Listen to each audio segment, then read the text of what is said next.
خضر علیہ السلام کا جہاں تک تعلق ہے، خضر علیہ السلام بنی اسرائیل میں سے تھے اور اپنے وقت کے کتب مدار تھے، اور یہ ولی اللہ تھے۔ اور اولیاء اللہ میں بعض ایسی ہستیاں ہیں کہ بعد از وصال ان کی ارواح کو تکوینی امور پہ لگا دیا جاتا ہے۔ تکوینی امور وہ ہوتے ہیں جو من جانب اللہ حکم صادر ہوتا ہے اور اللہ کے فرشتے وہ کام کر دیتے ہیں۔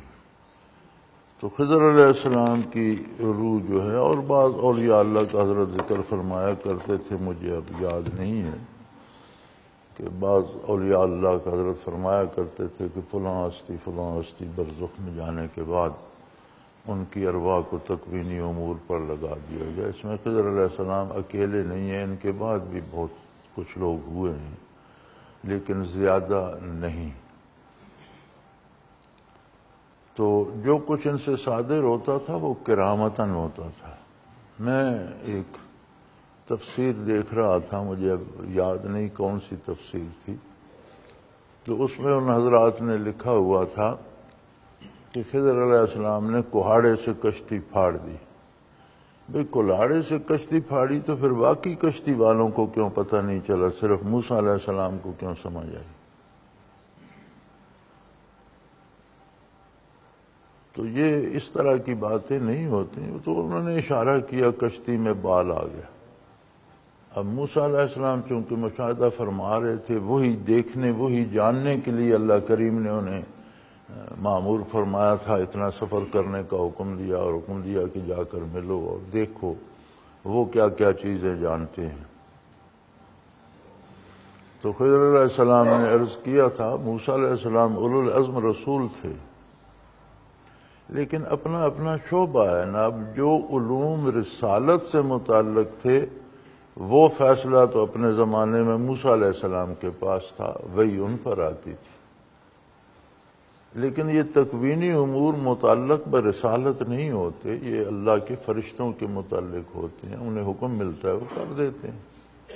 تو ان کی روح تکوینی امور پہ معمور تھی فرشتوں کی طرح، وہ ایک الگ شعبہ ہے۔ اس لیے خضر علیہ السلام نے فرمایا تھا کہ آپ ان چیزوں کو سمجھ نہیں سکیں گے، اس لیے نہیں سمجھ سکیں گے آپ ان سے واقف نہیں ہیں۔ آپ کے علوم بہت وسیع علوم نبوت ہیں، لیکن وہ امور نبوت سے متعلق، امور تکوینی سے متعلق نہ آپ مکلف ہیں نہ آپ کو اس کی خبر ہے۔ تو وہی بات ہوئی، موسیٰ علیہ السلام نے اعتراض کیے، کیونکہ شرعاً تو وہ چیزیں درست نہیں تھیں۔ پھر خضر علیہ السلام نے ان کے اسباب بتا کر آخر میں یہ کہا کہ یہ میں مرضی سے نہیں کرتا، اللہ کا حکم ہوتا ہے ایسا کرو تو ویسا کر دیا جاتا ہے، کیونکہ دنیا عالم اسباب ہے اور اللہ کریم ہر کام کا ایک سبب فرماتے ہیں۔ تو بعض چیزوں کا سبب انہوں نے مجھے بنا دیا ہے۔ اب یہ علماء کے سامنے ایک نام آ گیا خضر علیہ السلام کا، جو کوئی واقعہ محیر العقول ہو وہ منسوب کر دیتے ہیں کہ وہ خضر علیہ السلام نے کیا ہوگا۔ یہ ساری چیزیں خضر علیہ السلام ہی نہیں کرتے، ان کا اپنا کام ہے جو اللہ کریم نے ان کے ذمہ لگایا۔ اور آج بھی خضر علیہ السلام تب سے لے کر اب تک جو بھی وقت کا کتب مدار ہوتا ہے اس کے ساتھ رہا کرتے ہیں، کیونکہ وہ خود بھی کتب مدار تھے اور عموماً کتب مدار کی معیت میں رہتے ہیں۔ مجھے ایک دفعہ تجربہ ہوا، بڑی مدت کی بات ہے، حضرت رحمۃ اللہ علیہ تشریف فرما تھے ایک کمرے میں ہمارے گھر میں، وہ کمرہ بھی ابھی تک موجود ہے الحمدللہ۔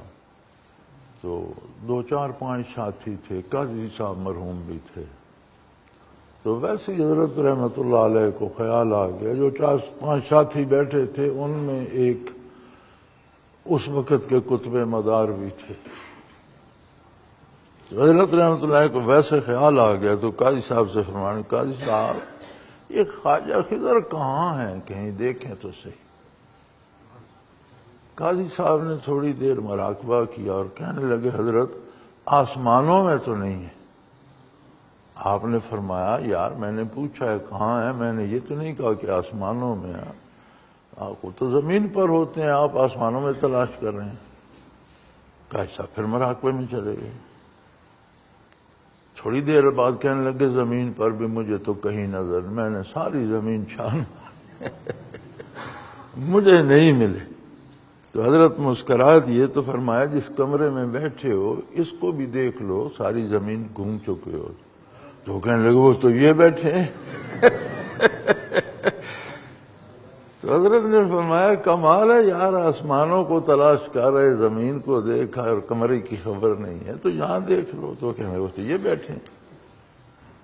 تو یہ اکثر قطب مدار کے ساتھ رہتے ہیں۔ قاری صاحب بہت سادہ منش آدمی تھے، تو حضرت نے تھوڑی دیر خوش طبعی کے لیے ان سے کیا۔ تو اب بھی جو صاحب قطب مدار ہوں گے ان کے ساتھ رہتے ہوں گے، اللہ بہتر جانے، لیکن قاعدہ ان کا یہ ہے کہ قطب مدار کے ساتھ رہتے۔